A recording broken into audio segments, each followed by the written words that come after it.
Hey there, folks. Welcome to Spectrum Pulse. We talk about music, movies, art, and culture, and we've got another unscripted movie review, this time of the newest DC film, Birds of Prey, or the Fantabulous Emancipation of one Harley Quinn.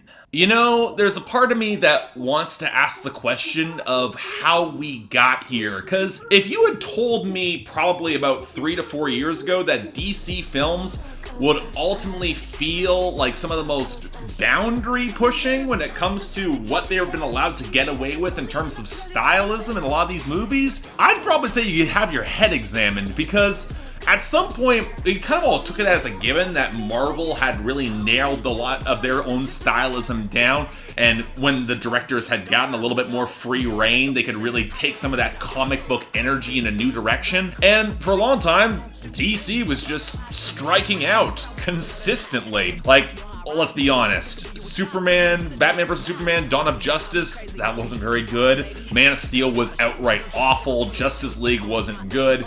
And while I really liked Wonder Woman, I had no expectations of where things were going to go from there. And yet, in some odd way, DC has dialed in on a grubbier, kind of alternative approach to these sorts of characters that, I'll be honest, I never would have expected from this comic company. A comic company that had all the heroes you were supposed to aspire towards is now trying to be a little bit more punk about it and have a budget behind it. It's weird like that. I'll just say that right now. And I bring this up because as much as Suicide Squad was really bad, I'll say this now, Suicide Squad was really bad and the soundtrack was even worse. The thing that kind of, I think everyone liked coming out of Suicide Squad was the Margot Robbie's character as Harley Quinn.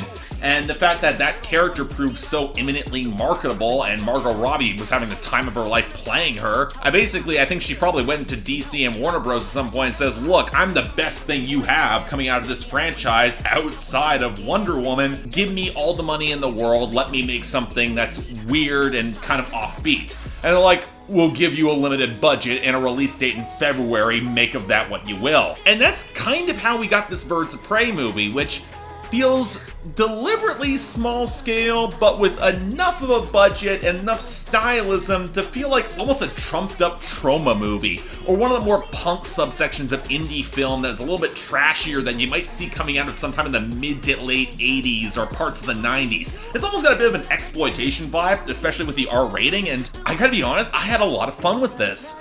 It's got problems, and we'll get to those, but at the same time, this was a lot of fun.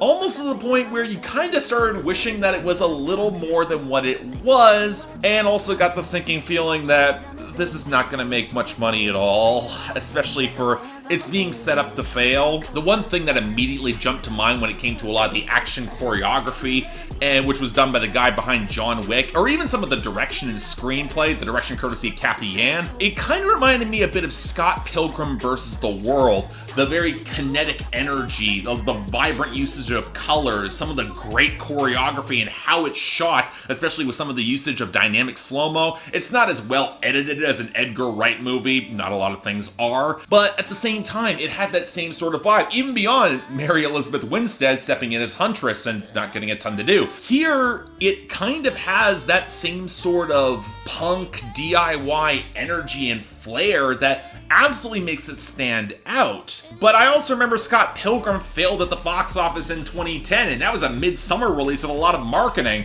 This hasn't, and it's also been bucking a lot of trends that I think a lot of people kind of don't want to see the DC universe go in, even if I think it's probably the only way to save this property. The main story arc here is Harley Quinn broke up with the Joker, as you kind of had to, because it's Jared Leto, and why the hell would she want to be anywhere near that goofball? And now she realizes without the Joker's protection, she kind of is on her own, and a lot of people want her dead. Most specifically, Ewan McGregor playing Black Mask and having the time of his life doing so. That's one thing I will give this movie a lot of credit. You can clearly tell everybody's having so much fun in this film. I genuinely like that. And when it's that evident on screen that everyone kind of gets that they can ham this up a little bit, lean into some of the wilder, more comic book insights, that's a lot of fun. So when you have a mysterious MacGuffin, you then have to tell the story kind of from Harley Quinn's point of view, and then things get zany and unfortunately a little less zany and more conventional by the end. We will get to why that's a bit of a problem in a bit, but it's a MacGuffin hunt in its own various way as you introduce the other Birds of Prey characters. Dinah Lane, otherwise known as Black Canary, you have Mary Elizabeth Winstead, Huntress, you have Rosie Perez as Renee Montoya, otherwise known as the Second Question. I'm really hoping they do develop that a little bit more, because I'd love to see some of the ideology that was backing the Question slide into this movie, and if that's a subtle backdoor pilot for Zack Snyder to get back in on this, yeah, I think more people should be a lot happier that Rosie Perez is clearly having the time of her life in this role. I've connected a lot of dots there, those, if you know, you know. But really the star of the show is Margot Robbie as Harley Quinn, unsurprisingly. Although I do think this movie actually strikes a really good balance between, oh my god, she can be so annoying, so off-the-wall zany, kind of reminding me a little bit of Madonna and Who's That Girl, which is also kind of a zany, annoying mess. It actually hits the balance where Margot Robbie can get that zany, but also slightly understated at points where you realize this really is a woman who's in a lot of pain and a lot of emotional damage, who is kind of crazy, but at the same time, how much that's really dialed in is very important. How much you actually want to be able to dial into her emotional drama and the breakup that she's trying to get over and the trauma that lingers with it. And you know what? As a thematic arc, I like that. I like her finding some of that additional reconciliation and some form of emotional stability with coming in and finding that role, and the help that she's almost kind of in a mentor figure role for, what the heck was her name? Ella J. Basco. She plays Cassandra Cain. Bit of a difference from what Cassandra Cain was in the comics. I kind of wish you had actually gone in and played her as such in the comics, that specific way. I think it would have added a lot of distinctive uniqueness, but okay, fine. She's still a pretty good character for what she's asked to do here. I feel like there is a core to Margot Robbie carrying so much of this film and that becoming her emotional journey that it almost kind of sucks up the oxygen for other characters trying to go on similar emotional journeys. You have Mary Elizabeth Winstead on the path of revenge and how ultimately that revenge starts to feel a little bit less satisfying the deeper you get into the film. Jimmy Smollet-Bell, Dinah Lane, otherwise Black Canary, with her own distinctive arc, and she's acting her ass off there. Really a lot of credit there. Really, the acting as a whole and being able to get into these roles is actually genuinely impressive until you realize that so much of the screenplay basically becomes a MacGuffin hunt and has to go towards a more conventional third act fight with the villain. I kind of feel it shouldn't have gone in that direction. I guess the reason here is that for as zany as the first half of the movie is, with its jump backs and its callbacks going back and forth plenty of different times, with a lot of its title cards that get pretty splashy, and ultimately elements that give this movie a sense of riotous energy, especially with a lot of the more fast-paced editing, I feel like that is an energy that, yes, necessarily had to slow down for some of the emotional beats to work, but to get as dour as this film did in its third act kind of feels like it missed the point a little bit, especially when it feels like a lot of the actual text of the movie becomes more focused on the MacGuffin hunt and quips rather than nailing the true emotional arc that Harley eventually has to land. And I think it's a bit of a shame, because even with a character who is as manic as Harley is, there is an emotional journey that she is taking, and I do feel that a little bit more time would be actually helping this movie. You could probably add another 10 to 15 minutes to the film, and I'd be very happy with that. The other thing is that when you have Harley Quinn's character sucking up so much oxygen in the room, it kind of leaves some of her co-leads kind of struggling for the same level of screen time. It's one of the reasons why I genuinely wish this film was a little bit longer. You can clearly tell parts of it were chopped down in the edit bay, and I think they did a good enough job to make this movie feel as zany and wacky as it could. It almost kind of leans into a punk trauma vibe, and the soundtrack's fantastic for pulling that off, and for at least for a modernized feel of it. But at the same time, it has the Deadpool problem, and I'm talking about the first Deadpool movie, where it's got a lot of that comedic energy, but it's also trying to convey an emotional arc, and the movie starts to struggle between being a girls' night out, a hangout movie, versus something that's actually trying to say something a little bit more real. And I think a lot of the subtext does a lot more heavy lifting than the text does in this film, and that can get a little bit distracting. It was a problem in Deadpool 2. I think it can become a problem in more comedically focused superhero movies that are trying to carry that same gravitas.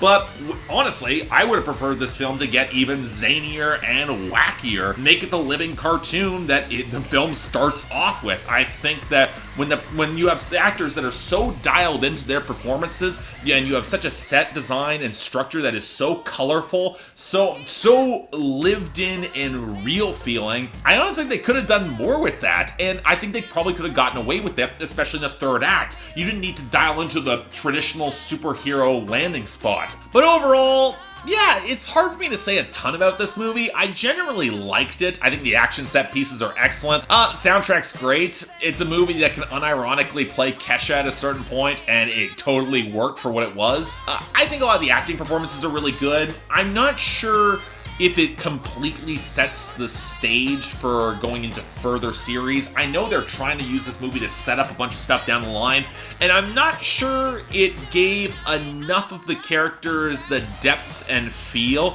especially when you can tell that a lot of these superheroines are flying by the seats of their pants, and that does do a lot to help enhance the sense of vulnerability to the characters, which I would argue that's been kind of an issue in some of the Marvel movies, is that you can tell that nothing's really going to seriously harm them, whereas in this you could definitely tell that they're in trouble and they do take a beating at points. I do wish that there was a little bit more time granted for character development, for some of the thematic arcs to connect a little bit more clearly, even if the actual plot just becomes nonsense and whackazade, which, let's be honest, I think this movie would have been best served if you just dialed in all the way for that. And this, for me, I do think this is a really good movie. I think it's a very strong 7 out of 10. It's absolutely worth checking out. I feel like some of the emotional beats don't quite hit as strong enough to make this a great film, but it is really close, and I did have a lot of fun with this. And you know what? If DC's gonna dial into this brand of punk energy for how this film's ultimately gonna drive forward,